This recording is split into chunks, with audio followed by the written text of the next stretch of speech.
I'm Mordred the Fae. I'm an exorcist, an alchemist, a sorcerer. I do mostly magic, Celtic magic mostly, but I practice Sumerian, everything from demonic to angelic, even Fey magic as well. Well, I first became interested in the occultism and things like that at the age of 12 after my near death experience, after seeing myself almost being pulled out of a lake when I drowned by a man in a green cloak with antlers. And after that, I became obsessed with finding out what caused it. And after going through a lot of things, I researched it was Canunus and Herne the Hunter, who were patrons of my family, they're Celtic gods. Um, After that, really, it became just something part of my life. I really enjoyed doing it. So I started practicing witchcraft and occultism. I practiced everything from Celtic magic to demonology, which, being an exorcist, is why I need to learn about demons as well if I'm going to be exorcising them, that sort of thing. I do spells for nearly any occasion. If you can imagine it, I could probably do it. Um, the thing which people usually will come to me for, from everything I've ever done, has been exorcisms and removing of spirits. Dark spirits mostly. There's not really been any light spirits I've needed removing. Um, at the end of the day, I've done mostly spells for people on the lines of luck, wealth, prosperity, removing negative influences.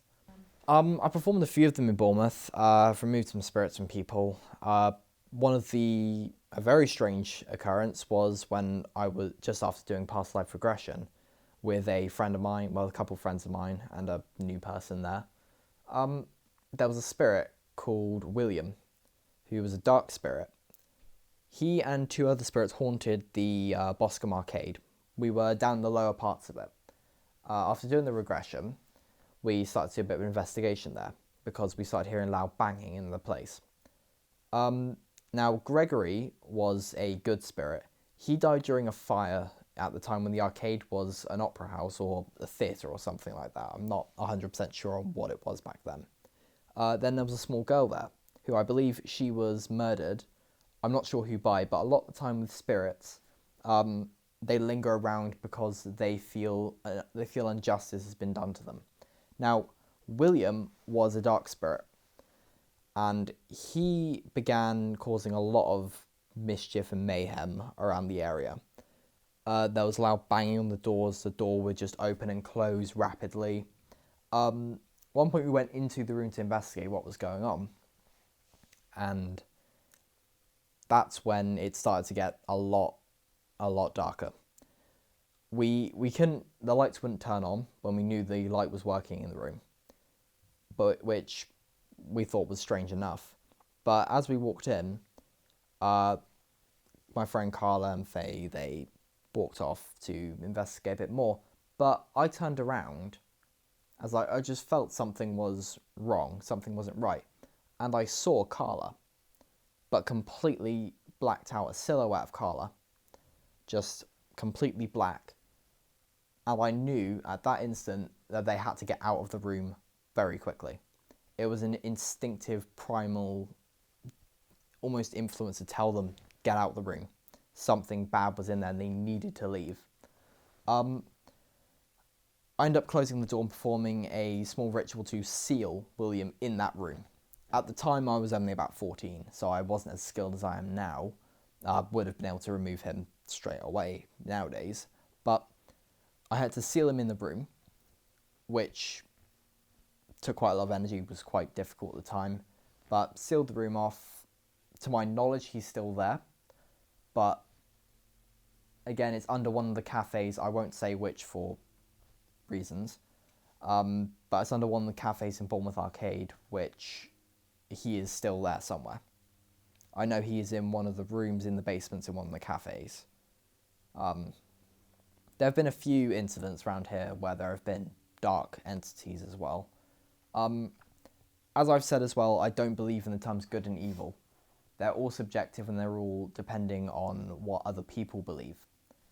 Now, I have worked with demonic entities as well. I've spoke to them. In fact, I've learned magic from them. One of them being Abaddon, which was the the one which I learned the most from, someone who helped me through some very tough times. Um, but to be honest, with a lot of dark things around here, I'd probably say would be the baddest thing around here I once faced was a Wendigo, which I believe I spoke to you about earlier. Yeah. Um, Now, spirits, if people come over here who have been attracted with spirits and have attachments with spirits, they can sometimes bring over something from somewhere which it shouldn't be. For example, the Wendigo from America to England. Now, usually this wouldn't be as common as people think, but once something's here, it festers and it starts to create more of them. For example, Shadow Man. Where there's one, there can be 1,000. The longer you let it fester, the longer you let the rot set in, the worse it will get. But yes, I remember the actually facing the Wendigo that was probably the worst experience I had for a long time. I was about 16, 17 at the time. It takes a lot of conviction. It takes a lot of conviction and a lot of patience as well. I've never really viewed myself as a patient man, but it's very much a waiting game. You're not going to become a master exorcist or a master sorcerer overnight. It takes patience, courage as well to face some of these things. Because if you don't have a will of steel or a will of iron, you're not going to be able to face these things, and they'll hurt you. They'll not only hurt you, they'll hurt the people you care about as well. So you have to be willing to put aside things for the right reasons.